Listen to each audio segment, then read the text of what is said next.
Ok, pues démosle curso entonces a la última parte, aunque es la parte más breve, em, y que tiene que ver con una propuesta, en realidad, ¿no? De cómo podríamos entender mejor el legado del artista convocado, en este caso el cineasta, ¿no? Eh, por supuesto que es solo eso, una invitación. ¿Mm? Hay otras maneras de abordarlo, ¿no? De aproximarse a él, pero creo que acá en Notas al Margen intentamos justamente eso, que yo sé que hay kubrickianos aquí que han visto varias veces las películas, al menos las más emblemáticas, ¿verdad? Pero hay gente que no lo conoce todavía, ¿no? O a lo mejor ha visto algunas escenas nada más, y les puede ayudar a comprender qué es lo que se está viendo, ¿no? Normalmente lo hacemos con los escritores, ¿no? ¿Cuál es la importancia, ¿no? de cada uno de esos escritores? ¿Cuáles son sus temáticas recurrentes? ¿Cómo entrar, ¿no? en él o en ella? Y bueno, vamos a hacerlo con Kubrick. Entonces, queridos míos, sin más, vamos con las 7 claves de acceso. En Notas al Margen, espacio de cultura, el momento más emblemático e insigne de cada una de las sesiones 1, con las 7 claves de acceso. Ya, mucha parafernalia. Pero bueno, Padrísimo. el payaseo es parte del profesor. Por eso mi primera novela se llama Clowns, payasos. Así. Ya, primero, reforzando el punto nada más, lo hemos comentado a lo largo de toda esta sesión, ¿no? La idea de ser un invasor, yo le pongo un ocupa con K, así como los punk, ¿no? Que ocupan estas casas deshabitadas y las transforman en otro tipo de viviendas. Un ocupa de géneros cinematográficos. Es decir, Kubrick se introduce en géneros ya establecidos y los vitaliza, los reinventa, les da mayor dignidad artística. Incluso géneros mal mirados, ya lo habíamos visto, como la ciencia ficción, como el terror, como el cine negro, el cine erótico, ¿no? Etcétera.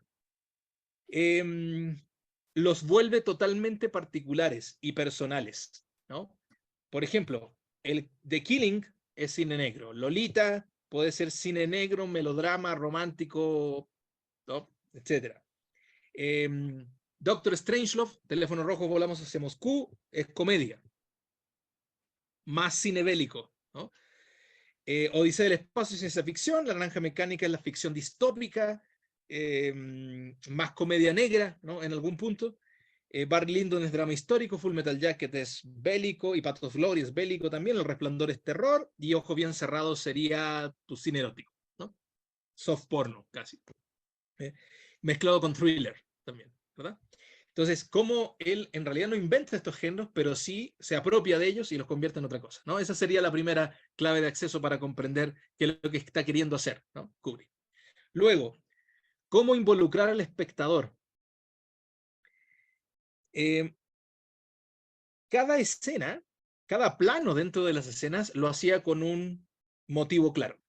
Y esto es lo que yo comentaba anteriormente, que para él no existen secuencias de relleno, no existen escenas transitorias. Muchas veces tenemos escenas en las películas, sobre todo a lo mejor las películas más comerciales, en donde aparece, no sé, un amanecer, ¿verdad? Con unos patos, ¿no? Que están volando por allí, y después pasamos a la locación, es decir, al escenario que sí importa, ¿verdad? Bueno, esas escenas de transición no están en Kubrick. Lo que nosotros vamos a tener siempre son escenas o que narran algo, o sea, que hacen avanzar la trama, o bien que sugieren, ¿no? Algo. O sea, toda escena importa, toda toma, casi diríamos, importa, todo encuadre, ¿no? Importa. Tal vez uno de los ejemplos más específicos sea el inicio de 2001, Odisea del Espacio, en donde, bueno, menciono dos ejemplos, ¿no? Porque los dos obviamente no se parecen en nada en cuanto a lo que están narrando, pero sí en cuanto a cómo lo está haciendo. Uno es la secuencia inicial de 2001 Dice del Espacio, que se llama Dawn of Mankind, ¿verdad? y el momento en el cual el doctor Bill Harford ingresa en esta mansión y ve un ritual, ¿no? Abiertamente sexual. ¿Por qué las menciono?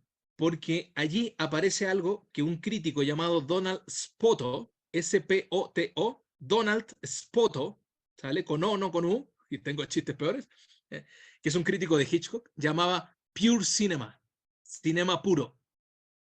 ¿Qué quiere decir esto? Que no necesitamos diálogos para poder empezar a interpretar qué es lo que se nos está diciendo. Y no a un nivel literal, sino ya también a un nivel metafórico y figurado. Esos homínidos que están allí, esos hombres de las cavernas, ¿no?, que están allí, parece en un principio que simplemente interactúan por supervivencia, tienen un vínculo con el medio para sobrevivir, están en un lugar, como siempre todas las civilizaciones o todos los grupos humanos, donde hay agua. ¿Eh? Pero esa agua o esas hierbas se las tienen que disputar con otros seres, con otras criaturas. Hasta que pasa la escena que ya comentábamos, ¿no?, de uno que toma un hueso, un desecho, y lo convierte en otra cosa. Y ese convertirlo en otra cosa es el salto evolutivo, ¿no?, del Homo sapiens. Luego tira esto, ¿no?, al cielo y se convierte en la nave que va a ser la nave de la misión, ¿no?, la nave diplomática. No va a ser HAL 9000 todavía, la nave diplomática. En el caso de Ojos Bien Cerrados, nosotros tenemos el ingreso también con la misma información que tiene Bill Halford, que es la que tenemos nosotros, que es nada, ¿no?, el ingreso a una fiesta privada, ¿verdad?, en donde están haciendo un extraño ritual que se vuelve muy siniestro por la música que aparece allí, ¿sí? Por cierto, paréntesis, ahorita en el chat se los mando, sobre todo a las personas que vienen tomando por primera vez un taller con nosotros al margen. Nosotros tenemos además del podcast, tenemos una playlist en donde vamos poniendo la música de cada uno de los talleres, ¿no?, que vamos haciendo. Y la música de las películas de Kubrick ya está ahí, ¿no?, para que la puedan examinar. La de los Beatles no se la pusimos porque hay una playlist específica del taller, pero si quieren también se las puedo mandar. Entonces, ¿qué es lo que hace Kubrick en estas escenas? ¿Y cómo lo hace? Desafiar al público para pensar por sí mismos. ¿Fijan? Es decir, no está nada dado. Kubrick no es un director que explique y menos que sobreexplique, sino más bien te va llevando solamente con la cámara, solamente con lo que te muestra o deja de mostrar la cámara, hacia la interpretación, ¿no?, de la película. Entonces, no es un director violento con los movimientos de cámara. Hay otros directores como Tarantino, por ejemplo, ¿no?, que es muy violento en cómo mueve la cámara. Hace muchos barridos, por ejemplo, Tarantino, que es cuando vas de un lugar a otro de forma rápida, ¿verdad? Sus acciones, Tarantino me estoy refiriendo, son trepidantes, entonces tiene que ir moviendo, ¿no?, la cámara de acuerdo, de forma coherente a lo que está narrando. Él no, es una dirección tremendamente pausado, ¿sí? Y uno de los encuadres que mayormente le funciona es lo que se llama el punto de fuga central. Voy a adelantarme para ponerles algunos ejemplos, que es este de acá. La mayor innovación de la plástica, la mayor innovación sin precedentes de la plástica, pero sin duda, sin despreciar otras, pero esta es la mayor, en la perspectiva. Recuerden que los cuadros de la Edad Media, los retablos de la Edad Media, por ejemplo, los íconos de la Edad Media, eran bidimensionales. Tú tenías una figura y un fondo. Tenías un Cristo crucificado, por ejemplo, y un fondo, nada más. Cuando mucho, daban la sensación de escala, es decir, que había algo más atrás, haciendo las figuras más pequeñas. Ahí tienes un pintor fabuloso que se llama Giotto, por ejemplo, que trataba de jugar con la escala. Pero el paso de la Edad Media al Renacimiento, en términos de la plástica de la pintura, sin precedentes, es la perspectiva, el punto de fuga, que es lo que están viendo ustedes en un fotograma del Resplandor. ¿Verdad? Es decir, el cuadro se abre desde un punto, ¿no?, y todas sus líneas compositivas, ¿no?, están derivadas, digamos, de ese punto. Esto es lo que da la sensación de profundidad. Esto usted lo tiene en La Última Cena de Da Vinci, ¿verdad? Esto usted lo tiene en La Escuela de Atenas de Rafael, lo tiene en los cuadros de Mantegna, los tiene, y esto es una anécdota muy divertida. Yo, cuando me ha tocado dar, digo, no es mi área, ¿no? Me encanta, pero yo no me formé en esa área, nada más lo sé de aficionado. La que sí se formó en esa área es O'Neill. O'Neill es historiador del arte, ella estudió Bellas Artes, pero hay una historia muy famosa que yo siempre la cuento cuando doy Renacimiento, de un pintor que se llamaba Masaccio con 2C. Y este pintor le encargaron que pintara en una capilla una Trinidad, una Santísima Trinidad, ¿no?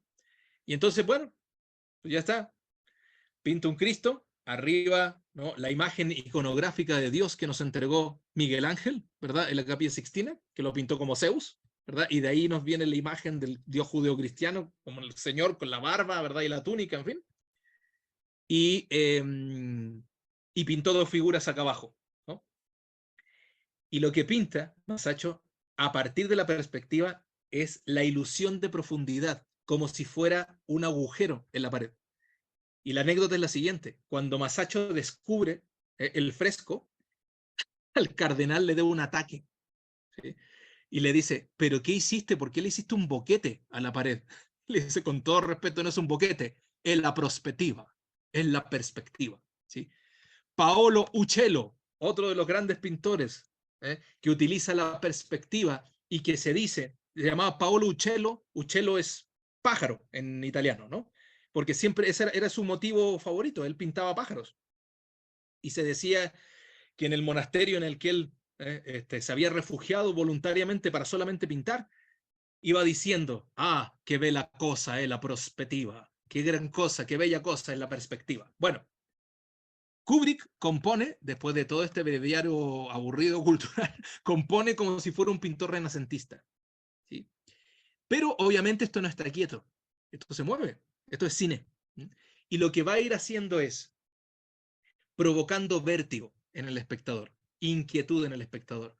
¿Por qué ese cuadro o va a ir hacia adelante, como en el caso que estamos viendo, que es El Resplandor, que es cuando el niño Danny tome el triciclo y vaya por los pasillos del Hotel Overlook? Nosotros los vamos a empezar a seguir, pero la perspectiva no se pierde, y esta es la fascinante, ¿no? Cómo recurre a ciertos trucos técnicos, ¿no?, para que nosotros veamos que no se desestabiliza la cámara, ¿eh? O bien va a ir hacia atrás, abriendo el campo de visión. En La Naranja Mecánica, la primera aparición que nosotros tenemos de Alex y sus drugos es en el bar Coroba, el bar de leche, ¿verdad? Todos los grandes asesinos toman leche, ¿no? Los que nos tomamos un whisky somos bastante inofensivos, ¿no? Pero los que toman leche, cuidado, ¿no? Y entonces están tomando leche y esta perspectiva se empieza a ampliar, ¿no?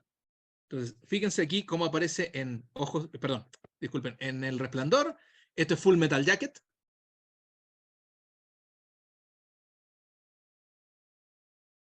Esto es lo que se llama el punto de fuga central, que le da mucha simetría, mucha estabilidad, mucha perfección, ¿no?, al encuadre.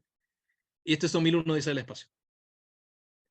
Y me voy a permitir, dura un minuto, nada más, ¿no?, el video, 1 minuto y medio, un videíto en donde vamos a ver esto en movimiento, ¿no? Porque insisto, esto no es fotografía, esto no es pintura, es cine, ¿verdad? Aquí está.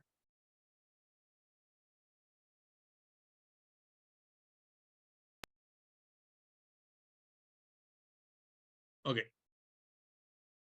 Fíjense, One Point Perspective. Ahí va.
esa va a ser la técnica, digamos, más recurrente de Kubrick, justamente para provocar una inquietud creciente. No es una inquietud inmediata de mover la cámara como otros directores lo llevan a cabo, ¿no? Sino hacia adelante o hacia atrás, ¿verdad? Ya sea para avanzar en esa suerte como de túnel o ampliar el campo de visión, ¿no? Lo que va a provocar es esa inquietud. Lo va a ir combinando con otras dos cosas. Uno es lo que en cine se llama traveling, que es el seguimiento, ¿no? Que se hace a un personaje, a un objeto, un vehículo, qué sé yo, y los primeros planos. Nosotros ahora en Zoom, por ejemplo, tenemos planos medios, cortos, que se llama, ¿no? Que es de aquí para arriba. ¿Ah? Este es un primer plano. ¿Por qué un cineasta utiliza los primeros planos? Este es primerísimo primer plano. Para ver las expresiones, la mirada. Exactamente. ¿No?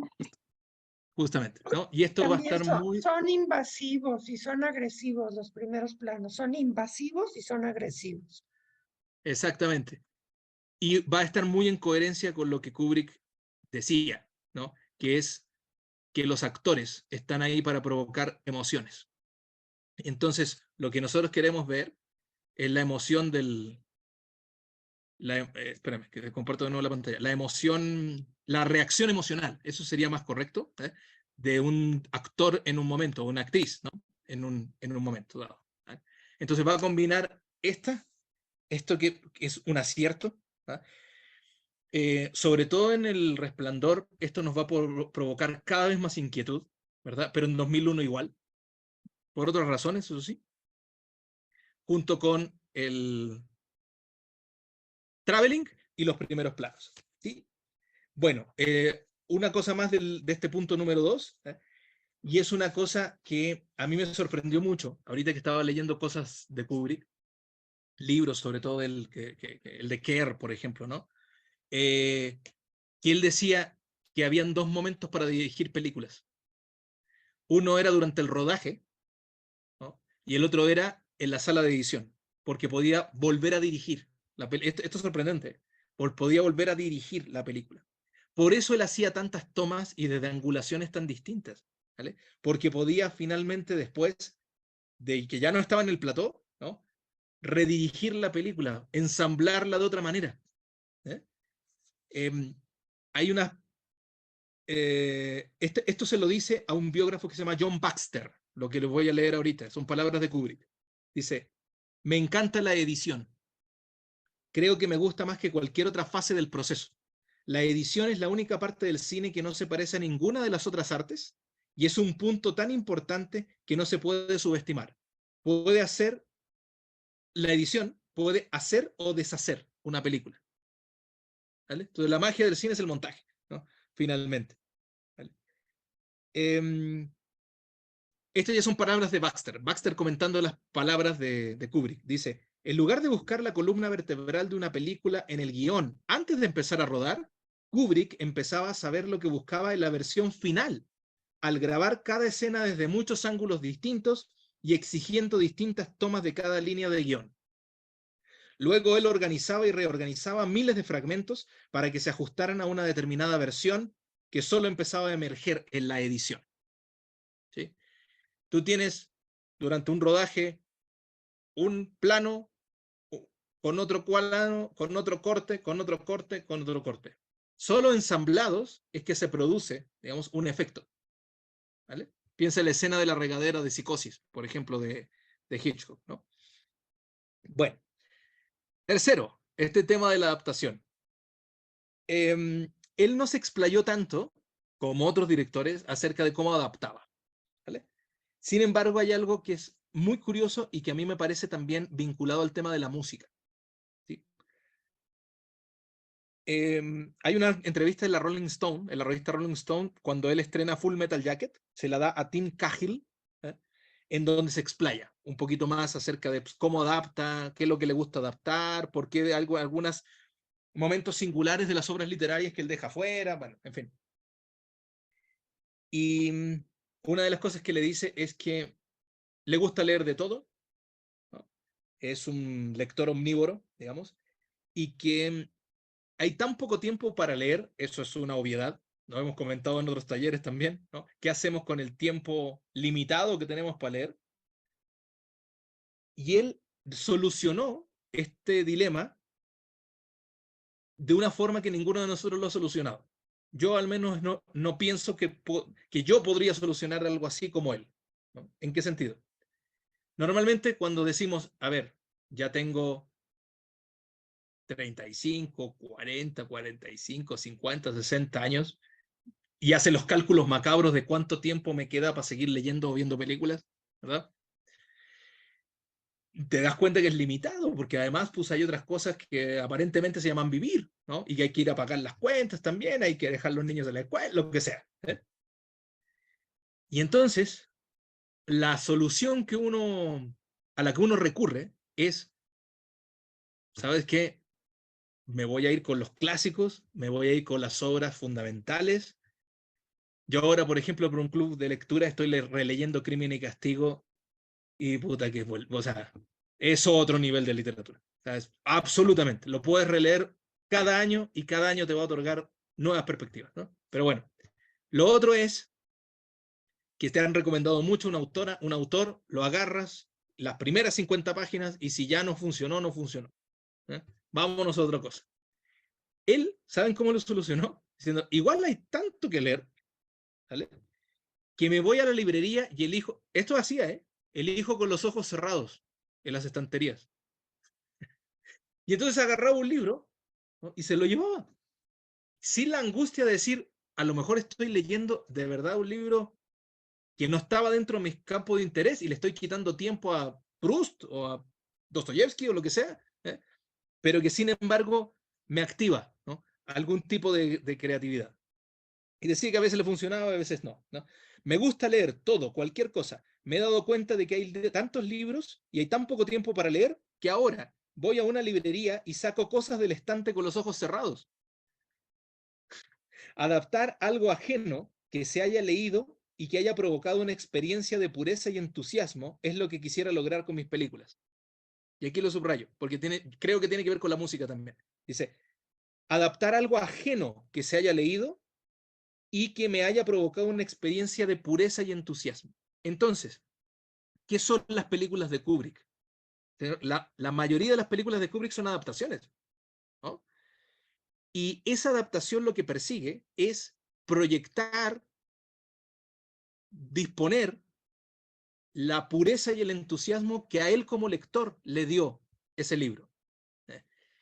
Y creo que pasa lo mismo con el tema de la música. Es decir, voy a poner las piezas musicales no solamente porque van a ser funcionales a una escena, porque van a intensificar a lo mejor la expresividad o la emocionalidad de una escena.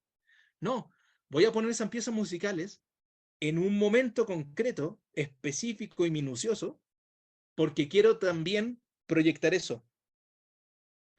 La pureza y entusiasmo que me provocó la primera vez que la escuché. Y entonces nos está hablando de un creador muy generoso, ¿sí? De un tipo que te da un puñetazo artístico, ¿eh? Porque lo que está tratando no es de adaptar. No sé si me estoy dando a entender, esto es un poco difícil, ¿eh? A mí me fue un poco difícil asimilarlo cuando leí la entrevista de la Rolling Stone, pero es, tú lees algo, ¿no? Y es más, lees dándole espacio en tu vida al azar. Agarro cualquier libro, ¿eh? Y me produce una emoción, me produce una pureza, una suerte de comunión. Esa comunión es la que quiero proyectar en la película. No si respeta o no respeta determinadas escenas, no si es más o menos literal, sino eso, ¿sí? Eso que me provocó a mí como creador, ¿eh? Finalmente piensen que las películas de cineastas, obviamente, ¿no? Las películas de cualquier cineasta, es decir, del artista que hace cine, ¿eh? Es la visión, es la lectura particular, ¿no? De una persona. Y eso es bien complicado transmitirlo, ¿verdad? Bueno, así adaptaba, ¿vale? Tiene otras declaraciones menos favorables, más sangronas, como por ejemplo que sus películas mejoraban. Las novelas, sí, los que no les gusta Stephen King, eso dicen, que El Resplandor mejoró con la película de Kubrick, o La Naranja Mecánica. Bueno, son visiones diversas, ¿no? Pero declaración me parece que tiene mucho sentido, ¿no? Porque las películas de Kubrick serán cualquier cosa, pero ninguna te puede dejar indiferente. Ninguna, la que agarres. Algo te provoca. Bueno, por otro lado, la preponderancia de la fotografía. Se los había comentado ya. Puede que no necesites saber mucho de ninguna otra cosa si quieres dedicarte al cine, pero sí debes saber de fotografía. ¿Sí? Terminando la sesión de ahora, les voy a mandar una liga en donde aparecen las fotografías que hizo, todas las fotografías que hizo Kubrick en la revista Look. Y ahí vamos a notar una cosa, que en primer plano se está produciendo una escena, algo está pasando, ¿no? Hay un chico que está lustrando unas botas, una mujer que va caminando, qué sé yo, ¿no? Un vendedor de periódicos que está triste por la muerte del presidente, en fin. Pero vamos a ver que en segundo plano se van produciendo otras cosas y que importan tanto también, ¿no? Entonces, el modo en el cual él tenía de ver que en la profundidad de ese campo estaban pasando también cosas y capturarla en un momento, no dejó de ser parte, digamos, ¿no? de su forma, ¿no? De realizar cine. Y lo otro es lo que acabamos de ver, el punto de vista frontal, la perspectiva frontal, propio de las fotografías, incluso más tradicionales, pero que no dejan de ser atractivas. Bueno, el punto de fuga da la sensación de estar yéndose. Esa es. Um, Palabras de Baxter también. Dice, el uso que Kubrick hacía de esta técnica, el punto de fuga central, viene de la fotografía y era acompañado también por una simetría visual agresiva que utilizaba líneas paralelas que llegaban a converger en el punto de fuga, dando la sensación de alejamiento. Combinado con los movimientos de cámara, esta técnica podía generar unos efectos visuales que algunos han descrito como hipnóticos y emocionantes. Sin duda. No podíamos hablar de Kubrick sin hablar de esto. No, el uso de la música. Hasta en los detalles más nimios, como la banda sonora, ¿no? Él estaba involucrado. ¿Por qué elegía música ya compuesta? En algunos casos, por ejemplo, con Wendy Carlos, que sé yo, pues, se lleva Ligeti, ¿no? Sí se produjo, digamos, música inédita, original. ¿Ah? Pero ¿por qué elegía música ya compuesta? Especialmente composiciones clásicas. Porque creía que un compositor contratado no iba a tener la repercusión tan efectiva como la de compositores clásicos que el público ya conociera. ¿Sí? Ante el desafío de decir cuáles son las imágenes que mejor acompañarían esta pieza musical, sobre todo las clásicas. ¿Verdad?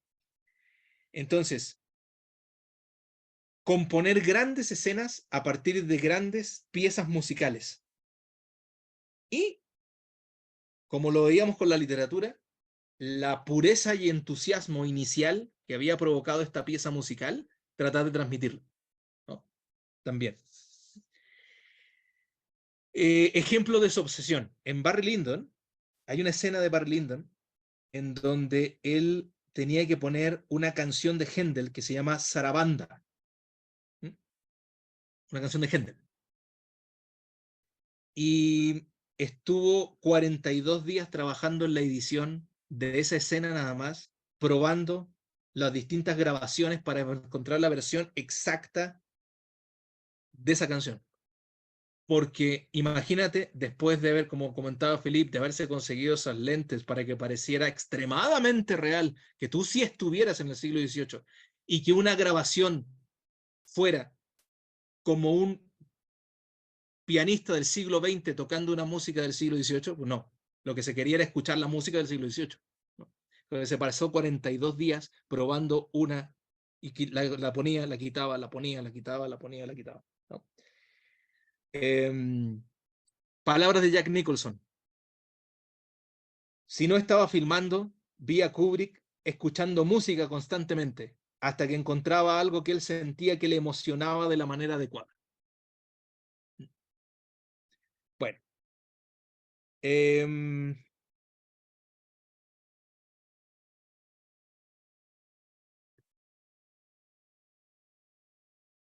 Oye, parece que la acabo de regar. 1, 2. Ah, no, sí son 7. Perdón, sí son 7, nada más puse 6 ahí e integré en el 2, la que era, la 2 y 3 están en el 2, que era la parte de la obsesión, ¿no? Aquí está, si no me creen, aquí están mis notas. Número 3, lo obsesivo, ¿vale? Esta sería la 7. ¿Ok? Dirección y trato con los actores. Otra cosa por la que Kubrick es bastante mal conocido, ¿no? Y ya con esto terminamos. Legendaria es el estilo de dirección con actores de Kubrick. A Jack Nicholson le hizo repetir 55 veces una escena. A Shelley Duvall, 127. ¿Vale? A Nicole Kidman, 77 veces una escena. ¿Vale? Y Nicole Kidman lo encara. Respetuosamente, pero lo encara. Y lo que descubre es que el propósito del cineasta al hacer repetir una y otra vez, ¿no?, la escena era desconectar el aprendizaje de los actores y dejarlos en estado mucho más abierto. Es decir, si tú reiteras una y otra y otra y otra y otra y otra vez, deja tú que se vuelve mecánico. Es que parece que no eres tú ejecutando esa acción. ¿Sí? A eso lo quería llevar. Entonces, todo lo que el actor había aprendido en su escuelita de actuación, el método Stanislavski, todo lo que tú quieras, ante esa insistencia y esa presión de Kubrick, se desvanecía. Y entonces aparecía alguien que tampoco era el actor. Eran presencias bastante extrañas. De hecho, esto yo donde mayormente lo veo es en Ojos Bien Cerrados. Sin duda no es el gran papel de Tom Cruise. Tom Cruise no es un buen actor, ya digámoslo de plano, ¿no? ¿Por qué los contrata? Porque era realmente una pareja que estaba craquelándose, que se estaba llevando muy mal, que estaba a punto de destruirse esa pareja, Nicole Kidman y Tom Cruise, ¿no? Y entonces pues los elige, básicamente por eso. Pero hay momentos en los cuales, ante la reiteración de las tomas, que Tom Cruise, que ni es Bill Harford, ni es el personaje, ni es Tom Cruise. Hay una cosa intermedia allí que emerge debido a esta desconexión por la repetición. ¿Sí? Entonces, este es un estilo único, ¿vale? Hay otros estilos, según me acuerdo, el hoy muy vapuleado, ninguneado y que no se puede mencionar en ninguna parte, Woody Allen, lo que hacía era irles dando los parlamentos y las escenas de guión a medida que iba rodando. Entonces los actores no tenían idea de qué iba a pasar después, por ejemplo. Y además no tenía más que... o sea, no les decía, no los alentaba, no les decía, ¡ay, muy bien! ¡Qué bien lo hiciste! Esta escena sí quedó. Nunca sabía el actor o la actriz si había quedado esa toma o no había quedado, ¿no? Son otros estilos, pues, ¿no? De dirección. En este caso es ese, ¿vale? Es la insistencia no solamente como para tener muchas opciones para luego hacer montaje, sino llevar a un estado, digamos, mental y emocional a un actor o una actriz en donde se te olvide que estás actuando, ¿no? Que ya estás tan involucrado, sumergido, ¿no?, en la escena que sea así. Esto lo empezó a probar Kubrick en Espartaco con Kirk Douglas, y por eso la definición de Douglas, ¿no? Stalin es una mierda, pero llena de talento. Es un gran piropo, por cierto. Un gran piropo. Bueno, Jack Nicholson, comentando escenas del Resplandor, ¿qué le había dicho Kubrick? Le dice, Jack, esto ha sido mucho más real, pero todavía no es interesante, ¿no? Nunca decía, esto está magnífico, esto está genial, no. ¿Vale? Y palabras de Kubrick, y con esto termino, no importa que los actores no sepan sus líneas o que no las conozcan bien. Un actor solo puede hacer una cosa a la vez. Incluso cuando sabe sus líneas lo suficientemente bien como para decirlas mientras piensa sobre ellas, siempre se encontrará con que tiene que lidiar con las emociones que marcan la toma. En una escena con fuerte carga emocional, siempre es mejor poder rodar tomas completas para permitir al actor mantener una emoción continua. y es raro que un actor llegue a este punto más de una o dos veces. Hay, empero, escenas que se benefician de las tomas extra, pero incluso en estas no estoy seguro de que las primeras tomas no sean más que ensayos a los que se les añade la adrenalina de estar siendo grabado por la cámara. ¿Vale? Eso es lo que quería hacer olvidar Kubrick a sus actores. ¿Eh? Las primeras escenas son preparativas. Te tienes que olvidar que hay una cámara allí. Tiene que estar completamente involucrado en la escena a partir de esta desconexión emocional y mental, ¿no? Al que él los llevaba. Y, queridos amigos y margeniales, yo ya me callo. Esto es, por el momento, ¿no? Lo que nosotros podemos comentar de Kubrick. ¿Sí?